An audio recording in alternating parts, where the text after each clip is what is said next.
वंदे मातरम। नमस्कार, जय श्री राम।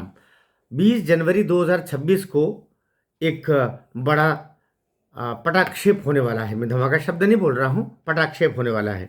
वो ये होगा कि दिशा सुशांत के केस में जो अब तक आंख मिचोली का खेल, छुपा छई का खेल चल रहा है, उस दिन आमना सामना होगा। सामान्यतया न्यायालयीन प्रक्रिया में जो हम विधि के विद्यार्थी हैं वो ये जानते हैं कि जो कमज़ोर पक्ष होता है वो सदैव केस को आगे बढ़ाने के लिए कोई न कोई जतन करता रहता है, कोशिश करता है कि ये जितना आगे से आगे बढ़ सके, जितना आगे से आगे जा सके, उतना ही तब तक मेरा गला, मेरी गर्दन बची रहेगी कम से कम दंडित होने से। अभी क्योंकि 15 जनवरी को मुंबई महानगर पालिका के चुनाव हैं, बीएमसी के चुनाव हैं, और ये येन केन प्रकारेण चूँकि शासकीय अधिवक्ता का भी काम रहता है।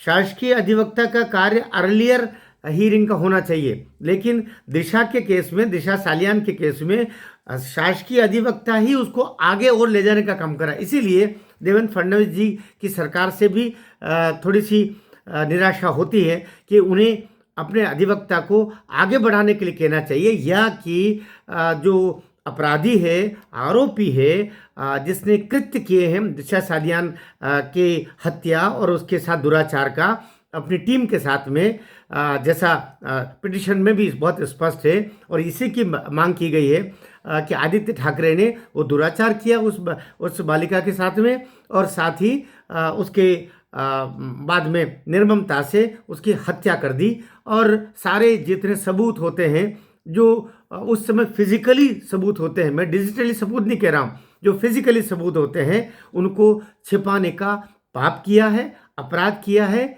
और इस बतौर उसकी अरेस्टिंग हो, उसका इंट्रोगेशन हो, और साथ ही उसको फांसी मिले, सज़ा मिले, दंडित किया जाए। इस आशय का एक पिटिशन 25 मार्च 2025 से ही पेंडिंग है, जो लगभग अभी 10 माह हो गया। वो माननीय उच्च न्यायालय मुंबई में विचाराधीन है।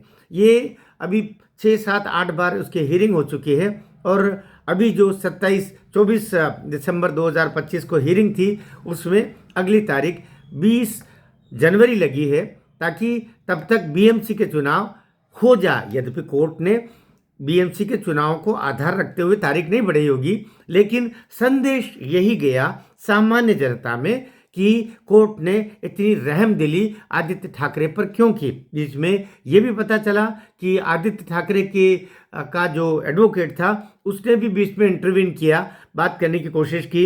यद्यपि माननीय उच्च न्यायालय में जो गडकरी जी और भोसले जी दोनों माननीय न्यायमूर्तियां हैं, उन्होंने उसको तत्काल मना किया कि आपको इस पर इंटरवीन करने का अधिकार नहीं है। तो येन केन प्रकारेण इस केस को प्रभावित करने का और अपने अपराधी को अधिकतम समय तक बचाए रखने का प्रयास चल रहे हैं। खास तौर से मुंबई महानगर पालिका के चुनाव तक कम से कम वो सामने नहीं आए। लेकिन सबसे, अब मैं लेकिन शब्द बोलता हूँ, लेकिन यही चीज़ अब भारी पड़ने वाली है।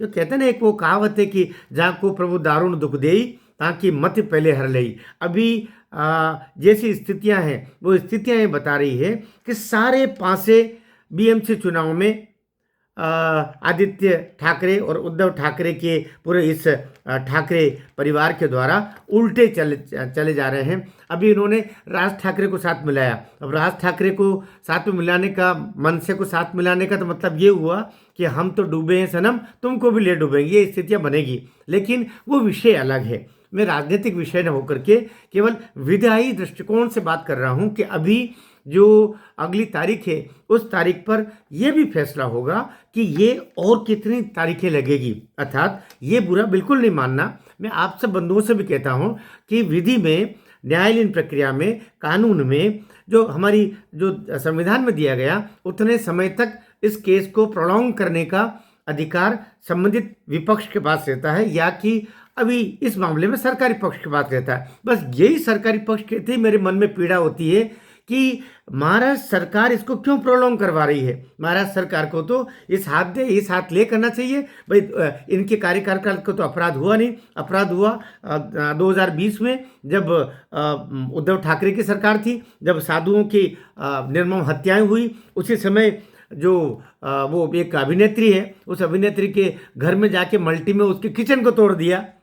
हाँ, जो एक और संसद सदस्य है जिसको मातोश्री के सामने हनुमान चालीसा पढ़ने के जुर्म में उसको भी अरेस्ट कर लिया। क्या क्या पाप हुए हैं। अब वही पाप का घड़ा नहीं, पाप का समुद्र भर गया है और अब वो फूट करके और बाहर आ रहा है। और बाहर आ रहा है तो बड़ी दया का भाव लेश मात्र भी न जनता के मन में है न अन्य में। मैंने कहता हूं कि विरोध की 3 अवस्थाएं होती है। एक, सहज क्रोध आता है, व्यक्ति बोलता नहीं है। दूसरा, क्रोध में व्यक्ति प्रतिकार कर देता है। तीसरा, घृणा करने लगता है। ये आदित्य ठाकरे, उद्धव ठाकरे और तथाकथित अब ये जो शेष ठाकरे परिवार बचा है, उससे महाराष्ट्र की जनता ही नहीं, देश की जनता के मन में भी एक घृणा का भाव आ गया है।